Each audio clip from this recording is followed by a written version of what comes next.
What's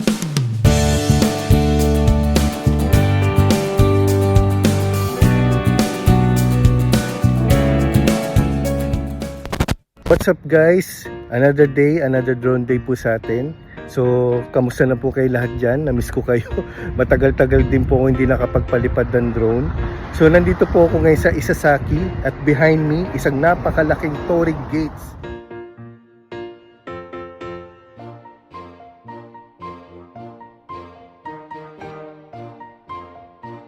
So, nandito po tayo ngayon sa Koizumi Inari Shrine. Yan. So, ito po yung ating pakay ngayon na ito po yung kukunan natin ng drone gamit muli ang ating DJI Mini SE guys. So guys, gagamitin natin yung Litchi app kung saan nandoon yung orbit. So yun po yung gagamitin natin para i-orbit itong malaking Torii Gates na to guys. So hindi ko na po papatagalin nito, very short lang po itong gagawin nating video para i-update lang po yung aking YouTube channel guys. Kung hindi pa po kayo subscribe sa aking channel guys, huwag na kayong mahiya na i-click yung red button na yan guys para maging updated kayo sa mga pupuntahan natin at sa mga kukunan natin na lugar gamit po ang ating drone na DJI Mini SE guys. So tara, kunin na kunin. Di kasi sa kotse. So kunan na natin ito guys by air. Ang gamit po ang ating DJI Mini SE guys. Tara.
Okay guys, so tapos na natin i-capture itong malaking Torii Gates na to guys gamit yung orbit mode ng Litchi application guys. So please comment down below guys kung nagandahan ba kayo sa pag-capture natin dito sa malaking Torii Gates dito po sa Koizumi Inari Shrine sa Isasaki guys. So yun lang, maraming salamat po. God bless!